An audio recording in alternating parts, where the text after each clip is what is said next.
Welcome everyone back to weekly weather updates, and today we're going to be doing an update on Storm Alex, which is going to be hitting pretty much northern France, but also affecting parts of southern England and generally England with its rainfall.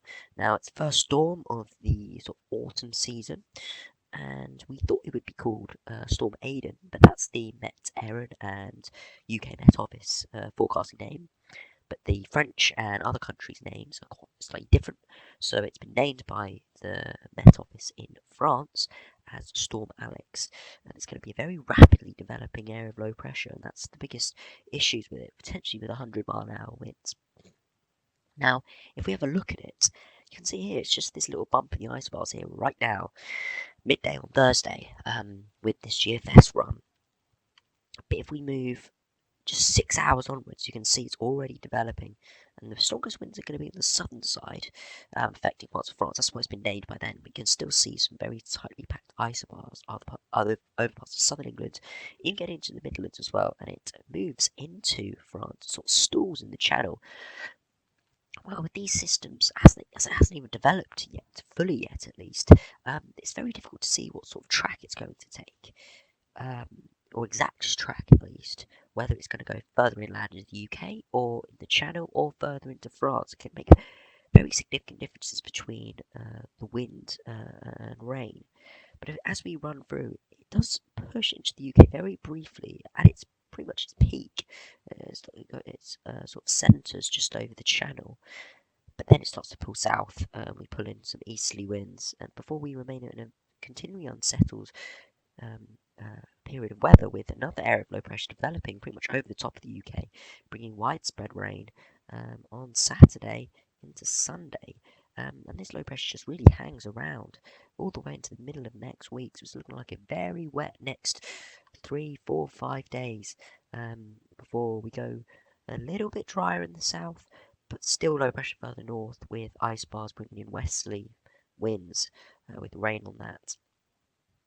We'll have a quick look at the GFS ensembles, and if we have a look at London, the GFS ensembles, you can see it doesn't look like it's got full data, unfortunately. So I'll go back to the 6 o'clock run.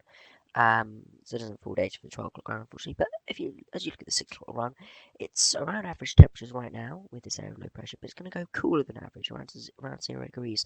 So we get some clear nights. We will be seeing some frost potentially in rural areas, as the temperature is about 5 degrees below average. In colder outliers as well, going maybe down to almost as cold as -5, which is quite cold at this time of year. Beyond that, it just generally returns to average, and there's not really a huge trend.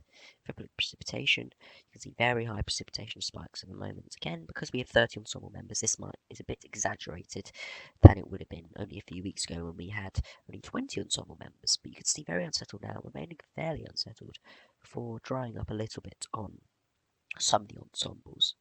If we look at the 2-meter temperature, you can see around to above average, but it's not going to feel warm at all.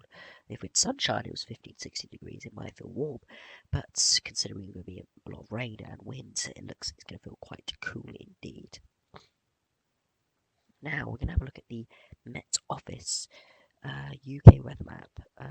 So if we have a look at the cloud and rain, as we run this through 7 o'clock on Thursday, you can see here's that developing area of low pressure into France, and its leading edge starts to push into the UK. Now there are quite a few showers in front of it, which is going to bring some rain in the south, before the main band of rain moves further north overnight into Friday morning. It's looking right now sort of the Isle of Wight, and that surrounding area is going to be seeing the heaviest of rain.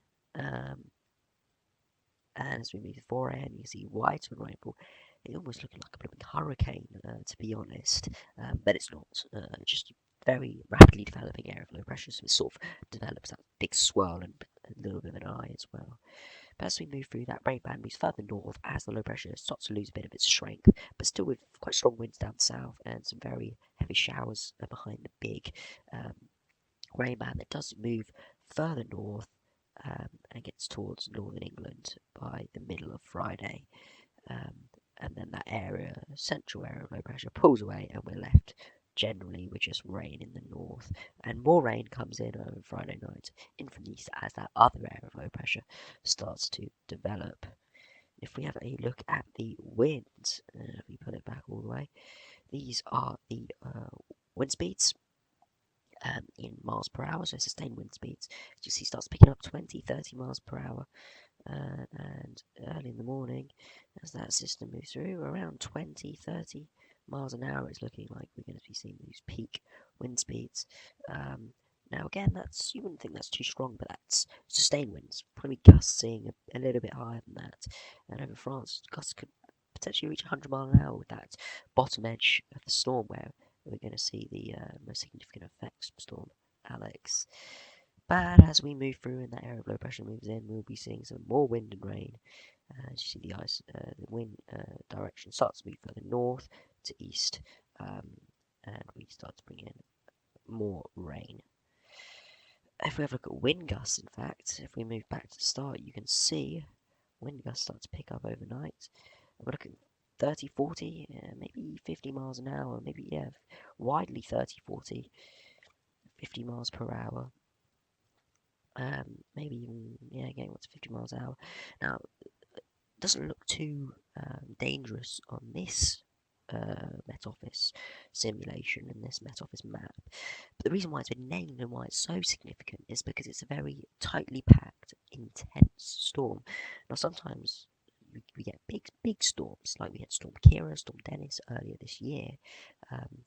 Now, those were as strong as this storm, even a little bit stronger, but they were much more widespread, whereas this storm will have very strong winds, such as those storms did back in February.